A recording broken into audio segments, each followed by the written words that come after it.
bawal magmeow dyan sa Kongreso, pero pwede magnakaw. Pinalagaan ng Duterte Black ang suspensyon laban ho kay Congressman Kiko Barzaga. Ito ay panibagong suspensyon na naman dahil nung nakaraan na suspende po siya 60 days. So ngayon, kagahapon sa pagbalik po niya sa Kongreso, dahil tapos na yung suspension niya, sinuspindi na naman ho ng mga buhaya diyan sa House of Crocodile Farm, anak ng Kagwang. Hindi po ito nagustuhan ng tatlong Duterte at ng Duterte Black, no?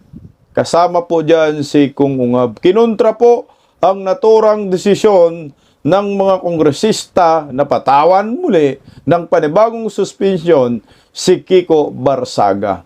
Anak ng Kagwang, no? Takot na takot sila sa kay Kung Meow. Ang mga buhaya takot sa pusa. Takot sa pusa ang mga buhaya ni Sandro Martin at ni Bangag, anak ng kamuti, no? Imbis kayo ang masuspindi, mga kawatan may kinalaman sa flood control, ang sinuspindi po ninyo itong isang kongresista na maingay sa social media na panay berada ho sa mga kawatan sa gobyerno. Magandang tanghali po sa ating lahat. Pa-like po muna, pa-share, pa-subscribe at pakipindot ang inyong notification bell para lagi po tayong updated sa ating mga video. Magandang tanghali po sa ating lahat. Pa-like din po at pa-share ang aking, pa-subscribe din ang Bisdak Historiador, pangalawang YouTube channel ko po. Para bang takot na takot sila, no, sa isang Kung Meow, Kiko Barzaga, na makabalik muli diyan sa Kongreso. Kakatapos lang ho kasi ng suspensyon ng batang kongresista ay pinagkaisahan siya at muling sinuspindi ng 60 days. Ang matindi po dyan, yung 60 days suspension na yan, ay wala po siyang benepisyo, wala po siyang sasahurin ni piso. So, yun po. At saka hindi po ang magsasuffer din ng suspension na yan ay hindi naman siya, kundi yung mga constituent niya. Okay. Pakinggan po muna natin itong balitang ito bago po natin basahin ang pagpalag ng Duterte. Kagahapon nga ho, pinatawan muli ng bagong suspension si Kung Kiko Barzaga. Ayan o. Muling sinuspindi ng Kamara si Cavite Representative Kiko Barzaga. Dahil mula sa Batasang Pambansa, nangunguna sa balita si mobile journalist Arles de los Santos. Arles, bakit sinuspindi ulit si Congressman Barzaga?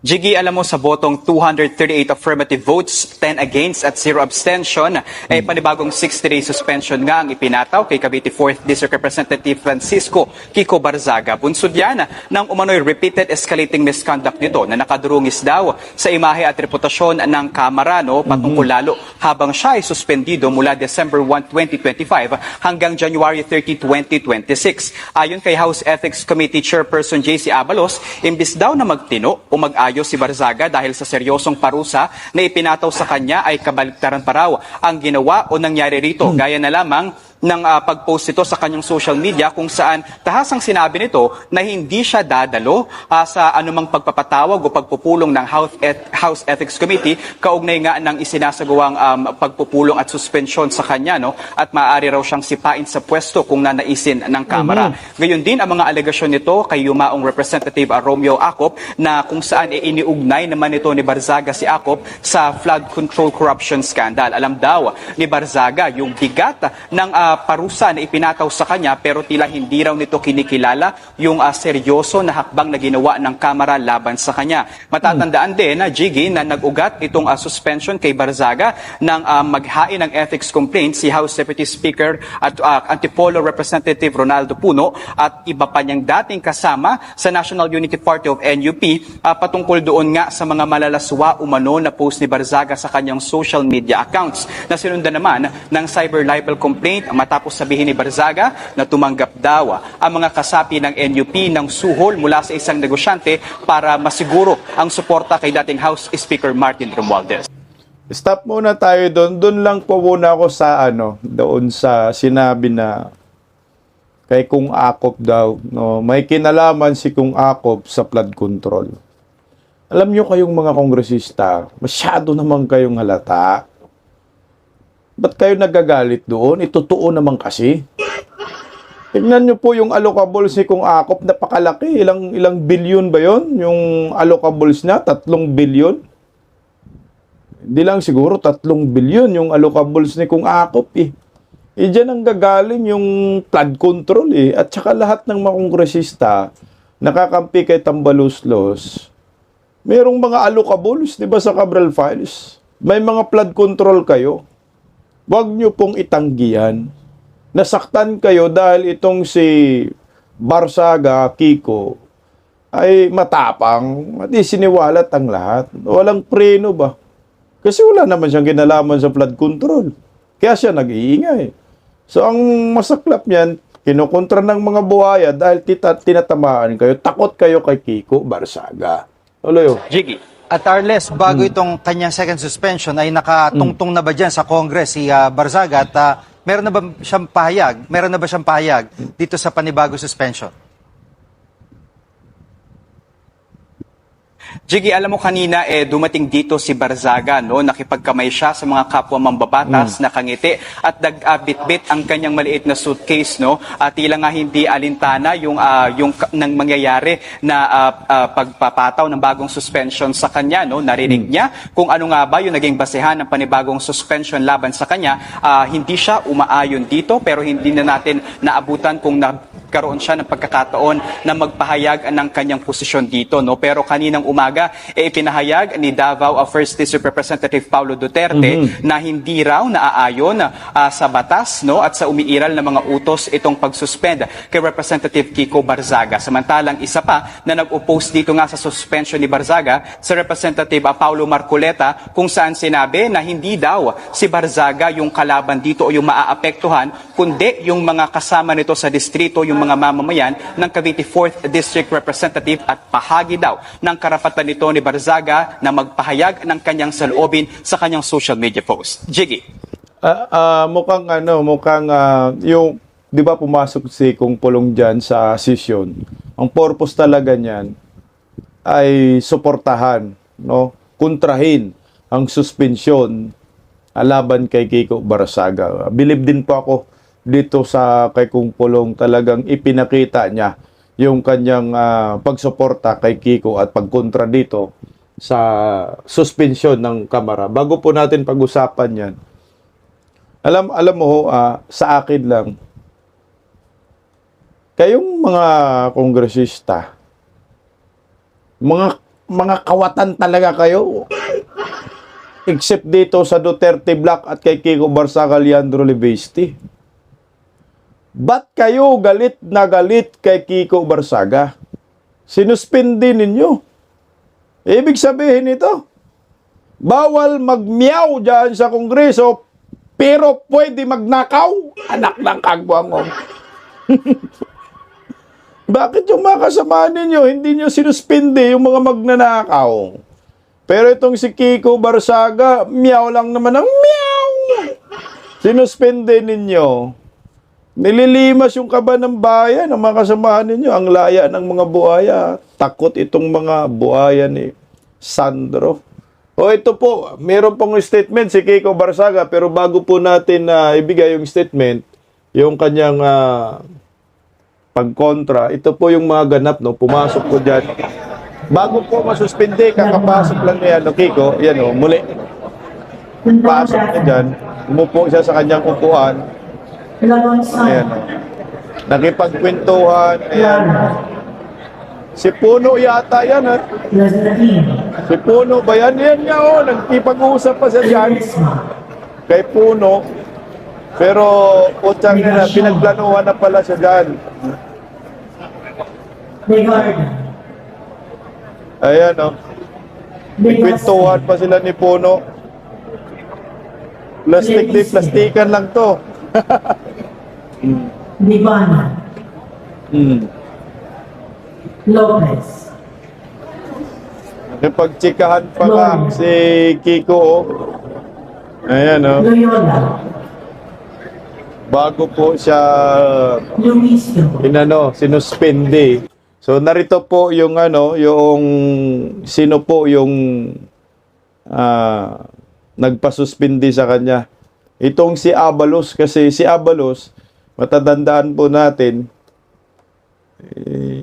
binira rin niya ni Kiko Barsaga.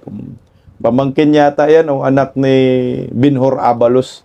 Narito po yung ayan. Upon the dignity, integrity, and reputation of the House of Representatives as an institution and of the members of the House, and recommends the imposition of another penalty of suspension from office for 60 days without the benefit of salaries and allowances.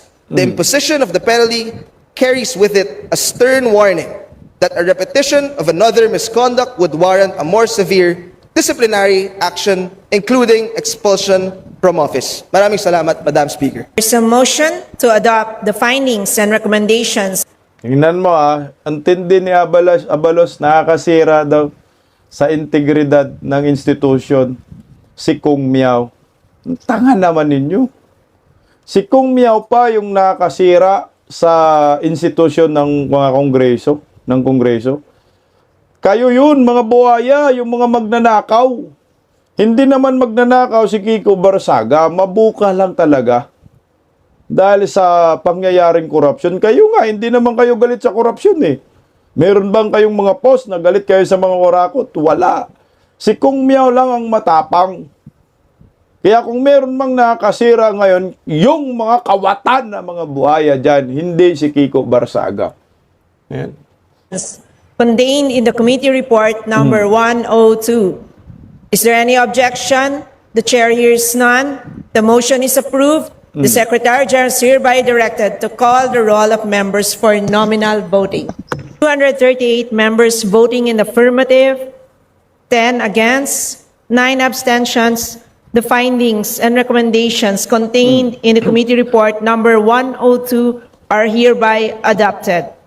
The Honorable Barsaga, who is present at this session hall, is hereby notified that he is suspended for a period of 60 days effective immediately. Session suspended. 60 days? Grabe. 60 days ang pataw na suspension laban po kay Kiko Barsaga. Mantakin mo yan, 238 in favor. So, ibig sabihin, yan yung numero ng mga buhaya, no? Ni Bongbong Marcos sa Kongreso, 238 na mga kongresista, solid pa rin sa team Nakangiwi ang panga. Yung 10, ito yung against, no?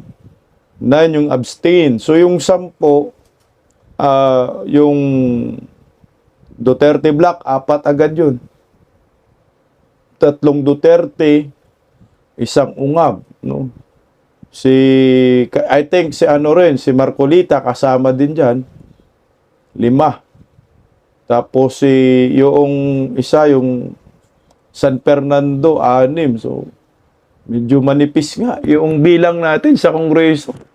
So, lahat ng mga to, mga bayaran, lahat ng mga to nasampal ng malitang pera. Inumin, no? Ako po, hindi ako naawa kay Kiko Barsaga. Naawa ako dito sa mga constituent niya. Siyempre, sino po yung lalapitan ng mga yan? Si Kiko Barsaga, suspendido. Walang sahod yan, 60 days, so 2 buwan, wala sang sahod. Ako sa akin, ang kawawa nga yung mga taga Cavite, yung sakop niya sa distrito. Alam mo, ang mga matatapang ngayon, yung mga mayayabang, hindi pala matatapang. Yung mga mayayabang ng mga kongresista, mga party list. Party list naman yan si Abalos. Tangina. Dapat yung party list tanggalin na po. Pinalagan po yan ng 3 Duterte. Kinontra po ng 3 Duterte ang desisyon po. At kasama dyan si Kung Ungab, Duterte Black po. Sabi dyan, ng Duterte Black. Medyo mahaba po yung kanilang statement dito eh. Yan na lang, basahin lang po natin yung summary ng kanilang letter, no? Kasi nagpadala po sila lang sulat talaga. Pinirmahan nila 4 Duterte Black. Ang sabi, a handful of members of the House Ethics Committee should not supersede the will of the thousands of voters who elected him to represent the 4th District of Cavite. Disciplinary powers must never be used to silence dissent or override the democratic choice of the people. Yan, Representative Paulo Duterte, Omar Duterte, Isidro Ungab, and Harold Duterte. Yan po yung Duterte Black dyan sa Kongreso. Alam mo ho, wala akong nakikita na disiplinahin mo itong batang ito.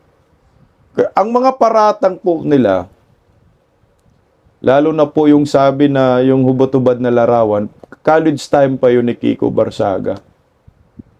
Ang pinaka-bottom line talaga dito ay nagalit po sila dahil maingay po itong si Kiko Barsaga pagdating sa flood control issue.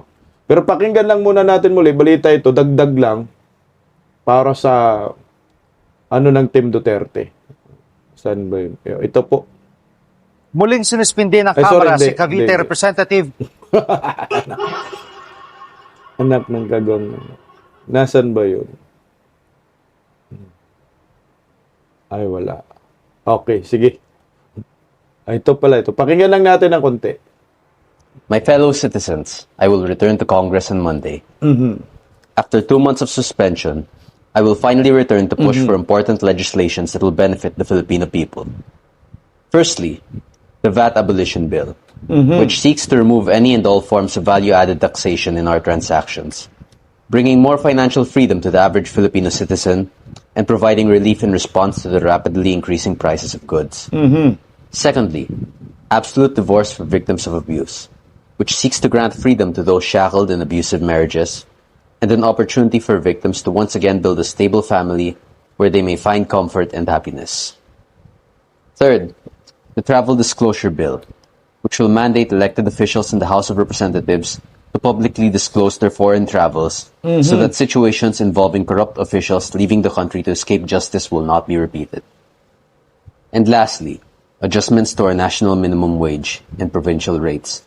Since our economy is expected to slow down and prices of commodities are expected to increase, people will no longer be able to survive on the current low provincial wages and would lead to an increase in debt, food insecurity, and inaccessibility to medical services. We will push for an increase in their wages and benefits in order to prevent that threat. I know that our nation's situation is almost hopeless. Our economy is weak, our political structure is unstable, and the possibility of escalations of diplomatic tensions with China leading to war, with no signs of de-escalation. But don't worry, Congress Meow is back, and I will once again bring hope to the people. That will be all. God bless. Ang resulta, ganda sana ng mga panukala na gusto niyang ipasa, kaso nga lang sinuspindi nga ho ulit. No? So yung ibang mga kongresista yan, malamang wala po silang mga panukalang batas. Kumbaga, nag-iingay lang yung mga yan. Pero ito, pakinggan muli natin ang pagsuporta ng Team Duterte. Si Davao City Representative Paulo Duterte at kanyang mga kaalyado kinunde na ang muling pagsuspinde kay Barzaga. Giit ni Pulong, may karapatan si Barzaga sa freedom of expression. Bago ipataw ang suspensyon, dumating si Barzaga sa plenaryo nang nakangiti at nakipagkamay pa sa ilang kapwa mambabatas. Okay, so yung kinamayan ni Kiko Barzaga, mga traidor yun. At least itong mga Duterte, talagang pagkakampi ka, kakampi ka, hindi ka iiwanan, susuportahan ka. Palakpakan natin yung Duterte Black. Meron din namang nag-speech, no? Na talagang hayagang inilabas ang kanyang pagkadismaya tungkol po dito sa bagong suspensyon kay Kiko Barzaga. Ito si Manggagawa, pakinggan natin si San Fernando Ili. Oh. Mga kaibigan, Ang kalayaan po sa pagsasalita at pagpapahayag ng damdamin ay nag-a-apply kahit sa taong pinakaayaw natin. Tama. Kahit pakaalitan, kaaway, o kinasusuklaman natin ng isang tao, hindi nito maaalis ang kanyang karapatang makapagsalita at ipahayag ang kanyang saloobin. Freedom of speech, Madam Speaker, is not selective. Hindi ito pumipili ng kulay o paniniwala sa politika. It is a constitutionally guaranteed and protected right. This representation understands the concerns of our colleagues in this august chamber. True, we must observe proper decorum. True, we, elected officials, are held to a higher ethical standard. Totoo na dapat nirerespeto at pinoproteksyonan ang ating institusyon. Pero ako po ay naniniwala na ang muling pagsuspinde kay Representative Barzaga ay hindi magpapanumbalik ng respeto ng taong bayan sa ating institusyon. Correct. Ang pagsuspinde sa isang halal na opisyal ay hindi magpoprotekta, bagkus lalong magpapahina sa kongresong ito. The will of the electorate should always reign supreme. Si Representative Barzaga ang pinili ng mamamayan ng Dasmariñas. Kaya sila lang din ang may karapatan na magtanggal sa kanya. Hayaan po natin na ang mga taga Dasmariñas ang humusga, pumatol sa kanilang hinalal na kinatawan. Yun lamang po, Madam Speaker, at Tama mga ka dyan, kaibigan sir. sa bulwagang ito, magandang hapon po sa atin. Buti pa tong taong ito. Alam niya yung freedom of expression at freedom of speech.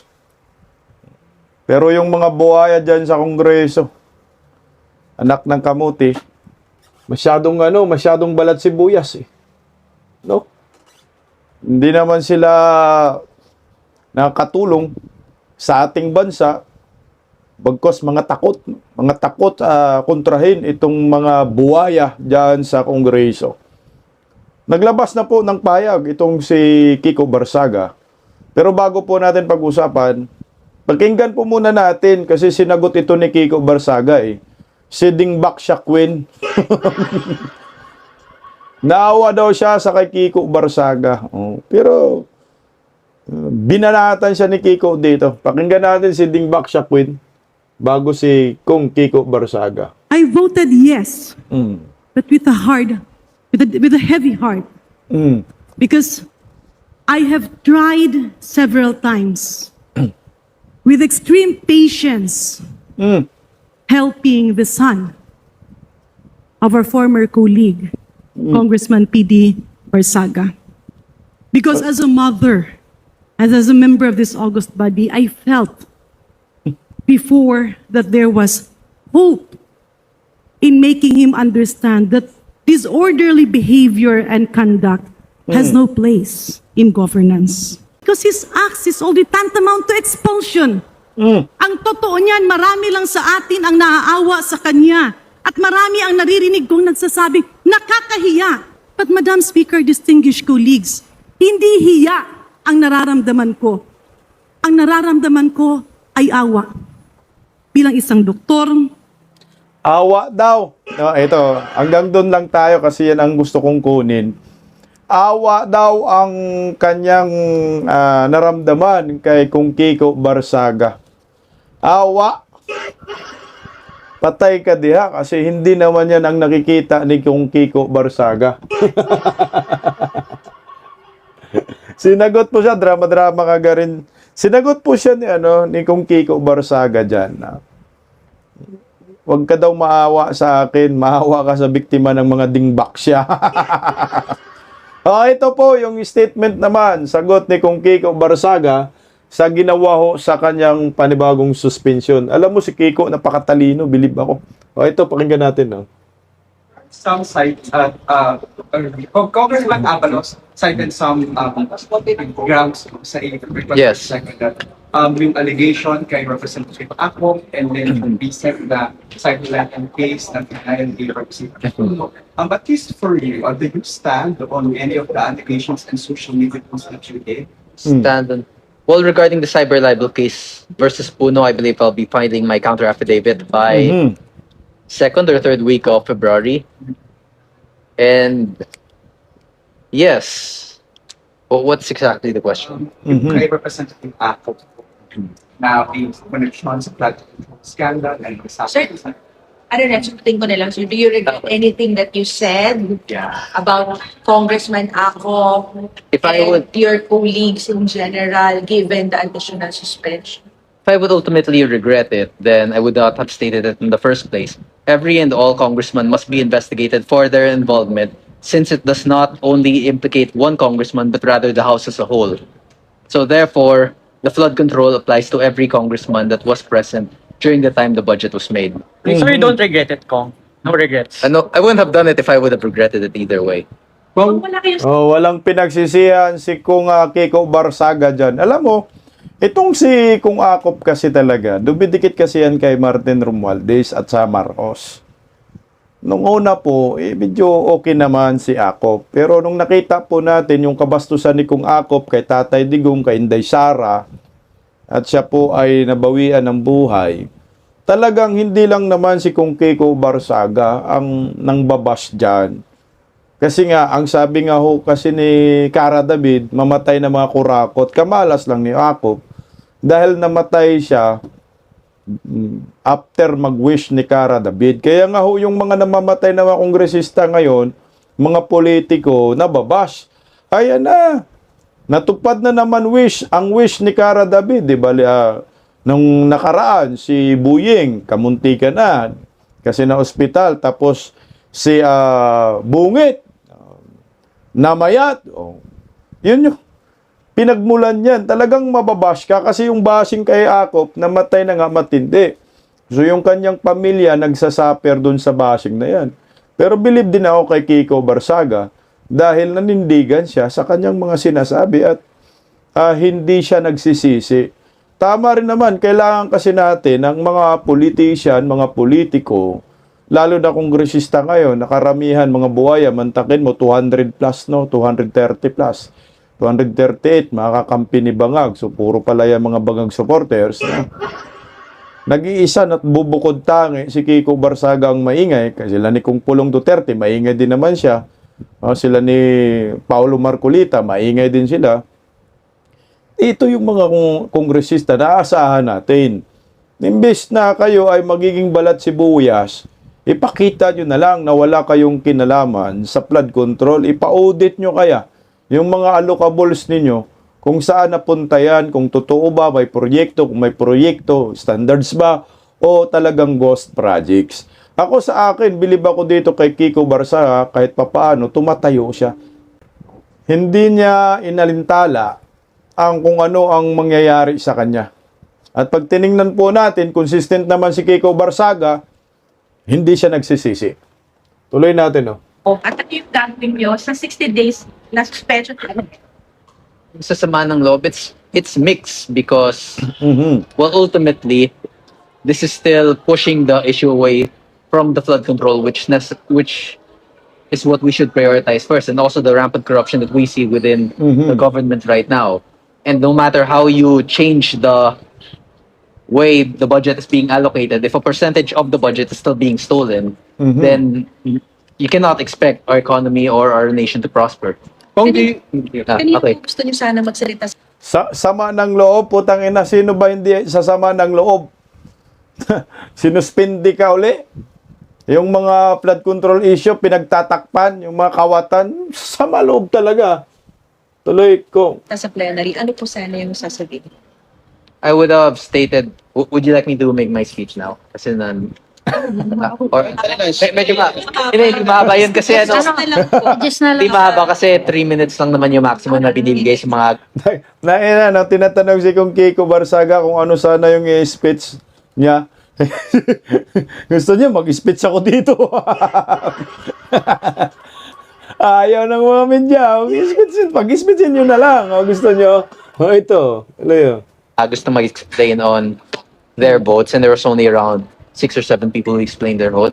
I would have still stated that I would have stated that the vote, as what I was saying now, it's a waste of taxpayer money. There are plenty of things that Congress should prioritize, and plenty of bills that should be prioritized instead of these committee reports that ultimately serve no purpose. Correct. Firstly, the VAT abolition bill that I've proposed and that I've also filed, we need to remove the value-added tax system. It's a hindrance to the Filipino people, and it's basically just every time na may transaction ka, makakita mo kung paano ka nanakawan ng gobyerno, and that's mostly that's a very big injustice that we can see in our day-to-day lives, and also all the other bills that I have filed, like the travel transparency law, travel transparency bill, which will mandate all representatives from the lower house to disclose whenever they have any foreign travel, so that we do not repeat the situation with Congressman Zaldico, former Congressman Zaldico. Tingnan mo, ang ganda-ganda ng gustong ipanukala ni Kiko Barsaga. Nakaisip ba sila? Yung naisip ni Kiko na i-disclose, no? Kung ang mga politiko aalis ng bansa, saan ka pupunta, anong gagawin mo, hindi lang yung bibigyan ka lang ng travel clearance, tapos na yun. Kasi kagaya ni Zaldico, lumayas. Pinalayas pala ni Bangag at Tambalustos. Tingnan mo. Tuloy. For the next 60 days, kasi effectively, hindi ko suspension mo. Play with my cats and dogs. Maglalaylo po ba kayo sa social media? Siguro maglaylo muna. Kung yung speech kanina ni Maglalaylo daw si Kong Barsaga sa social media pero hindi rin mapapigilan eh. Maglalaro lang daw muna siya ng aso at pusa sa 60 days pero tangina no. Hindi makatarungan itong ginawa nila kay Kiko Barsaga. Kong Janet Garin na parang naaawa daw Ito siya yun. sa iyo and all. Ano masabi mo doon na parang she's saying na naaawa daw siya sa iyo as a mother?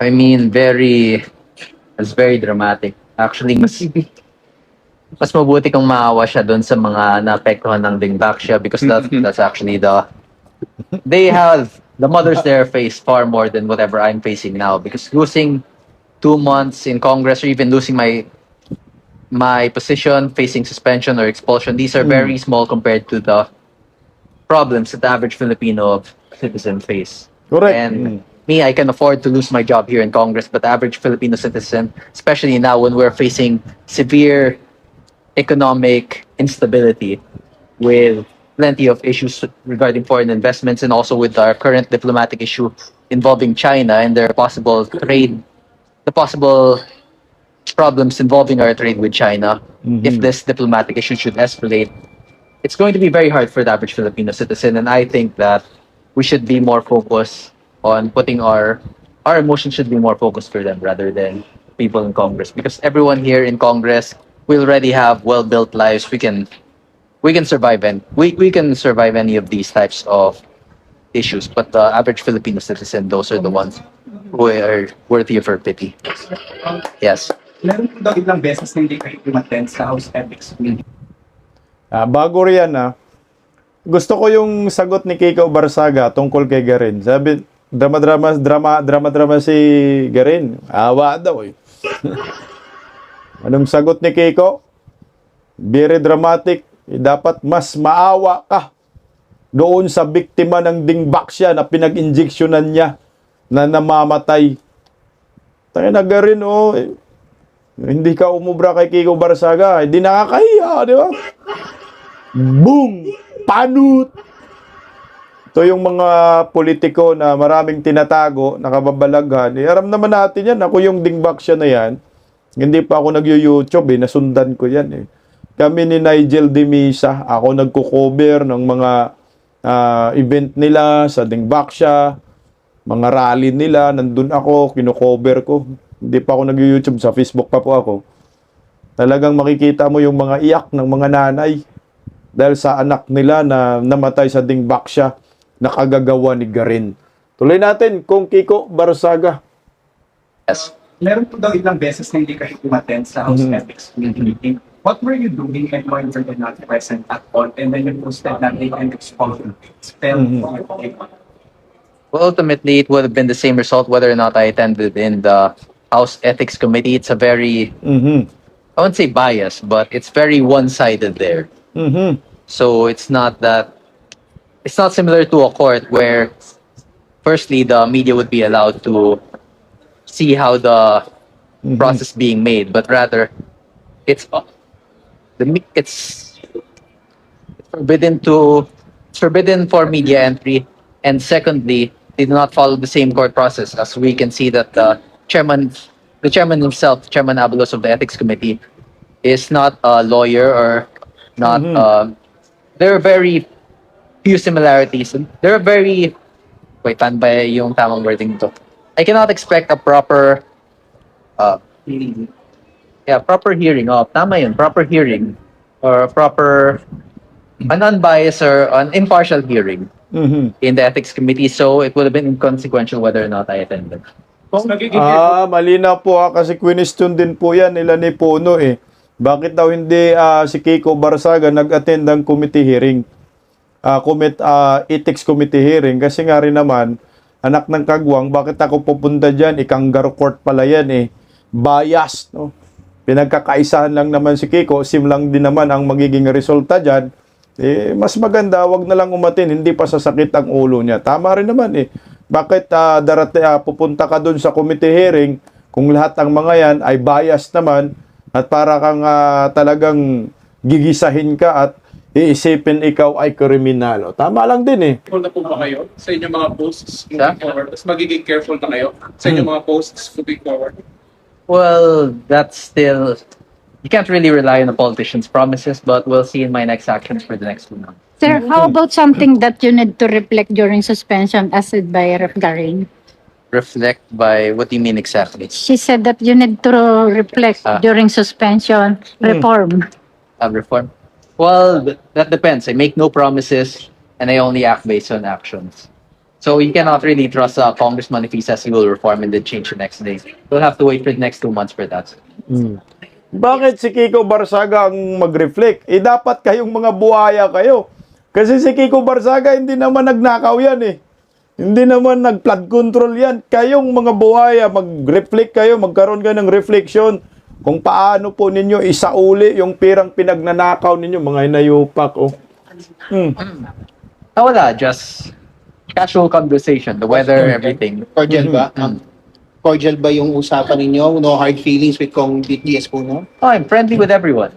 I'm very friendly po sa. Kung have you talked to your constituents sa Very friendly po sa kong meow. Tingnan mo. Napaka-friendly lang naman. Galit lang talaga sila sa mga post ni Kiko. Dasmariñas about your suspension, and of course siguro may mga constituents sila na nalulungkot kasi parang hindi mo na serbisyohan sila through your representation. Anong feelings ng mga constituents mo sa Dasmariñas na you're suspended and of course you're suspended again? Well, yes, malulungkot sila, pero mas malulungkot sila kung makita nila yung pangalan ko dun sa mga flood control issues or pag makita nila nagnakaw ako Correct. from the public funds. So there's only 2 sides. It's either you side with corruption or against corruption. There's no middle ground. And I would rather that they be sad when they see me suspended, expelled, or imprisoned for my stances rather than they see me getting richer off of the people's money. Tama, ang galing mo talaga kong meow. Malungkot kayo pag ang pangalan ko ay nakikita ninyo sa listahan na ako ay nangungurakot sa flood control, di ba? Pero ito, mas okay na nalungkot kayo dahil ako ay lumalaban sa mga buhaya, sa mga kurakot. Na itong mga kurakot na ito, itong mga buhaya sa Kongreso, ito yung nagsuspindi sa akin. Ang galing mo kong meow. Katalino. Di ba sa poll? Tuloy Susunod yung office, dahil po, suspended na po kayo yung legislative staff niyo. Ano sa pangyayari sa kanila? It's mostly the same from what I've seen. Bawal lang is yung mga filing of bills, attending ng committee hearings, mga ganun. Sabihin ko lang po yung Yes. pagsisilisi niyo sa kanila. Ito po ba yung kayo ng konti? Dinamdam niyo po kayo sa sili? Hindi, actually, I am the same weight now. Before, during first week of December, mga 63 kilos. Now I am around, similar, 63 or 62.8, mga ganun. I regularly weigh myself because I compete in martial arts. So get your comment. Kasi nangangayat daw. This declared institution in substance of the impeachment complaint against us. Insufficient in substance. For which one? The first complaint or the what? Both complaints. Well, I don't necessarily have any comments of those. I don't believe President Marcos will be impeached this year. Correct. Well, it's still a large majority of the House is still pro-administration, but there might possibly be more impeachment complaints in the coming years, and we'll just wait and see as to what that happens. But as for me, during the whole impeachment process, I was suspended, so I cannot comment on that since I have not signed. How about BP Sara, sir? Vice President Sara Duterte, I don't believe it will be very hard to impeach her as well, because if it was not possible last year where the admin was much stronger, it will not be possible this year.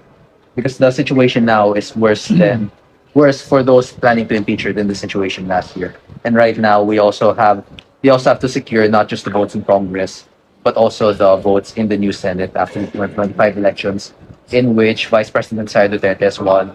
The Duterte camp has won multiple seats.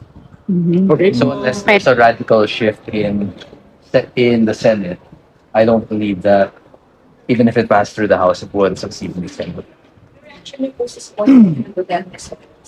That's very good. Very good. It's good to hear that more people are supporting it. And I actually support Duterte as well. Not just the Duterte congressman, but former President Duterte. I believe in his war on drugs and his very strict methods against crime. And that is something I believe that we need right now. We need to be stricter against not just criminals, but also against corrupt officials. Okay. Ang galing ni Kiko Barzaga, no? Nanindigan talaga siya, Duterte supporters. So, ayan ang maliwanag. Duterte supporters ako. At nagpasalamat siya sa tatlong Duterte sa pagsuporta sa kanya. Talagang malabo, ma-impeach si Bangag. Si Inday Sara daw, ma-impeach man siya dito sa Kongreso, pero pagdating sa Senado, malabo. Ayan po ang nangyayari kay Kung Kiko Barzaga, na kinontra po ang suspensyon ng naturang kongresista ng tatlong Dutertes at ng Duterte Black. Kaya natin yan, Kung Kiko Barzaga. Meow! Paggising sa umaga, tanghali at gabi, nakikita ko ang post niya, ang hapdi. Paano nga ba to? Di ako makatanggi. Watch ko na lang at isipin ng mabuti. Bisdak Pilipinas. Bisdak, tinig ng katotohanan. Sa bawat vlog may laban sa kasinungalingan. Mulat ang mata, gising ang masa. Bisdak Pilipinas, para sa bayan, gumigising sa diwa. Sa likod ng kamera, tapang ang dala, walang sinasanto kung mali ang gawa. Hinay-hinay, pero palaban. Boses ng tao sa digital na labanan. Bisdak, tinig ng katotohanan. Sa bawat vlog may laban sa kasinungalingan. Mulat ang mata, gising ang masa. Bisdak Pilipinas, para sa bayan, gumigising sa diwa.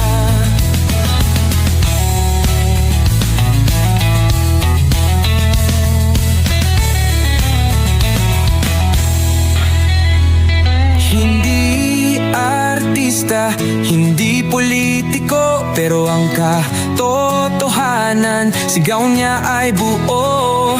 Sa YouTube o Facebook man siya makita, may aral ka pa rin, may uri sa bawat salita. Bisdak, gising sa katotohanan. Di lang kwento, kundi panawagan. Sa bawat Pilipinong naghahanap ng liwanag. Bisdak Pilipinas, kasama sa pagbangon ng bayan. Bisdak